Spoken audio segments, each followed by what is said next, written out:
So dear children, today we are going to start the new chapter. We use many devices like geysers, refrigerators, air conditioners, fans, electric bulbs, computers, televisions. There are so many appliances which we are using which need electricity to function, right? We cannot imagine the life without electricity. So actually the electricity provides us a form of energy that we call electrical energy. What we call electrical energy. It is one of the most efficient, pollution-free and useful form of energy, right? So in this chapter, we are using this energy to perform very important process, that is chemical effects of current. In class 7, you have already done two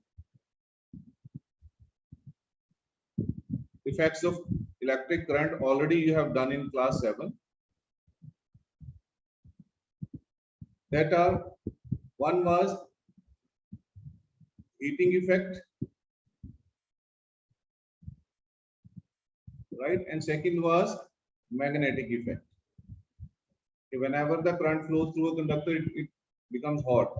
Magnetic effect, whenever the current flows through a wire, then it becomes hot after some time. Now, what is chemical effect of current? So these two we have already done, right? So to understand this chemical effect of current in class 6, you might have done the formation of tester. Your teacher might be explain you about this, and this process is very simple. We can use a cell, a bulb, and a tester, and that means we are checking the conductivity, right? Conductivity. It is called a tester. This is our tester, simple tester, right? So we can check whether the object is conducting or not. How we can do that? The material to be tested is connected in the gap, right? So you can make a gap. So here, if you are using bulb, here this is the tester, because it's a metal, the bulb will glow. Now if I will attach these wire at same place and this wire on this wooden piece, the bulb will not glow. Why? Because this is wood, and we know that wood is a insulator. It will not conduct electricity, so circuit will not complete, so the bulb will not glow, right? Okay. So same way we are having the holders with plastic also. So plastic is also a poor conductor of heat or electricity, right? So we have used these conductors in class 6 to check the conductivity of solids, only solids. What about liquids? What do you think? Liquids conduct electricity? So let's find out in this chapter, right? And whenever you are performing the experiments with the electric supply, you should not use the main supply or generator or inverters. Use only electric cells, because they are high source of current, right? That's why we may get electric shock, which may prove us fatal. So we have to be very careful about this. Now the question arises that do liquids conduct electricity? Very important. Do liquids conduct electricity? If conduct electricity, then how and why they are conducting electricity? What actually present there in the liquid which make them a good conductor, right? So for that matter, we will use our tester same way, and we will check whether they will allow, liquid will allow the electricity to pass through them, right? So we can make our own tester by using this. In the next lecture tomorrow, everybody will be ready with their tester, right? So we can use this tester with the different kind of liquids. Like here you can see on the screen. So here we are using this lemon juice, right?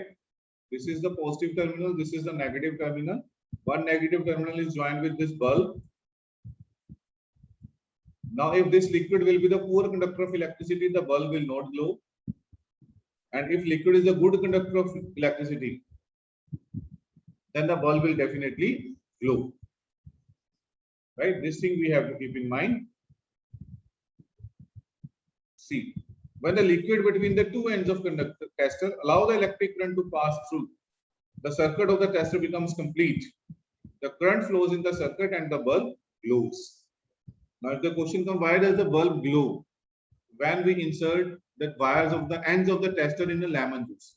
So, lemon juice is a good conductor of electricity. So, when the lemon juice between the two ends of conductor allows the electric current to pass through them, so the circuit is complete. That's why the bulb glows. And when the liquid does not glow, it means electric current is not passing through it. The circuit is not complete, and the bulb will not glow.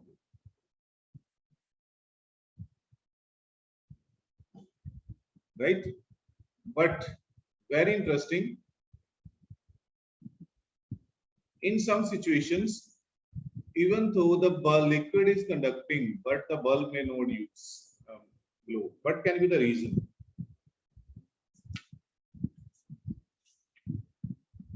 What can be the reason in this? So there may be the reasons. One, that the connections which we are using, here the connections which we are using, they may be loose. That we can say loose connections. Right? Secondly, the bulb is fused.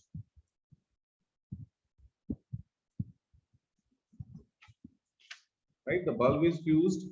And third, maybe the cell is used up.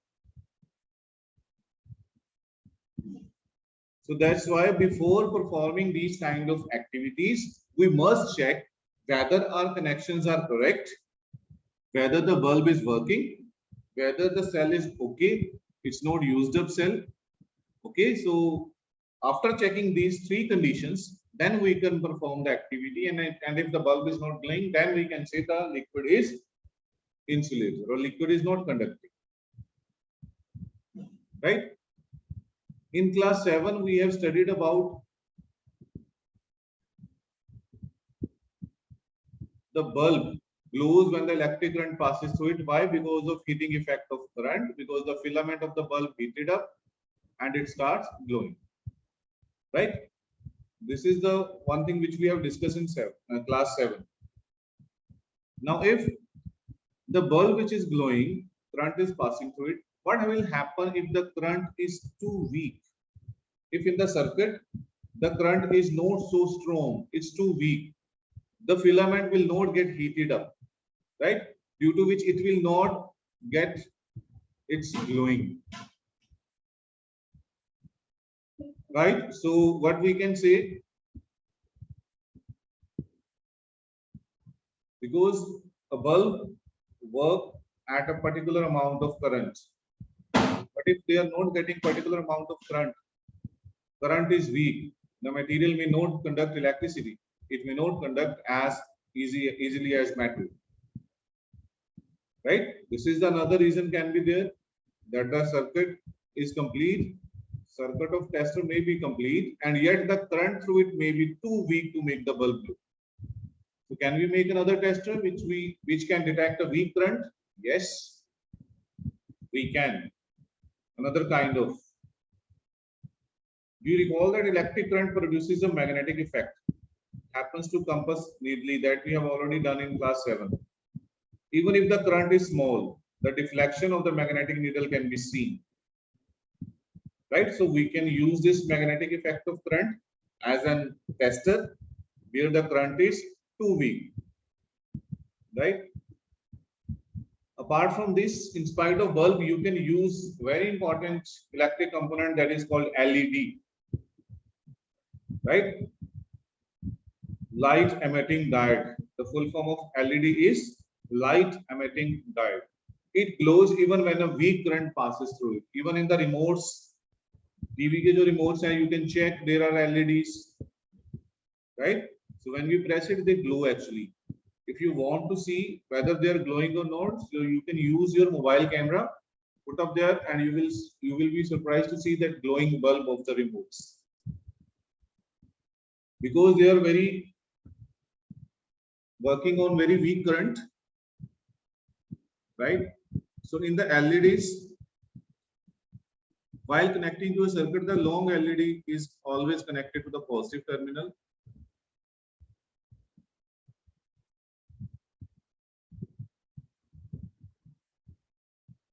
You can see one side is longer, one is smaller.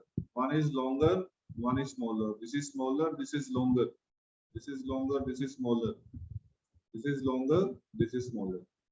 Right? So the longer LED is always connected to the positive terminal, right? And the shorter one is connected to the negative terminal. Right? So these things we have to keep in mind while using this LED. Now this is the simple activity, right, in which trace, cap, matchbox can be used and magnetic compass is used. So you can make it your own tester by using magnetic effect of current. So these two ends are free.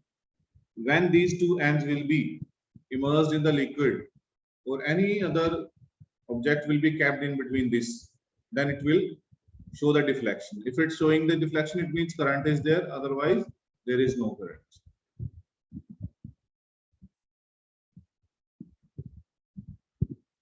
So this table, at least 10, you can make your own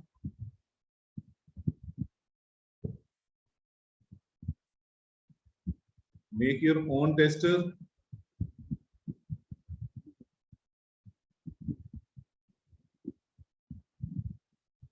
Right?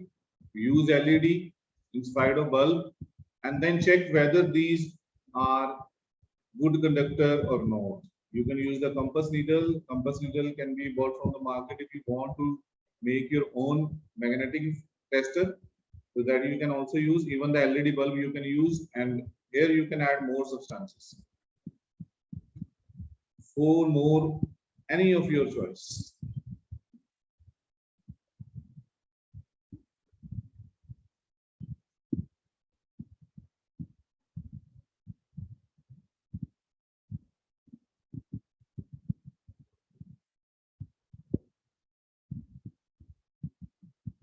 So actually, under certain condition, most conductors, materials can conduct. That is why we preferably classify these as good conductor and poor conductor. Right? So conductor and insulators नहीं बोलते उनको, good conductors and poor conductors. Very interesting question Paheli has asked. When the free ends of the tester do not touch each other, there is an air gap between them. Paheli knows that air is a poor conductor of electricity, but she has also read that during lightning and electric current passes through air. She wonders if air is indeed a poor conductor under all conditions.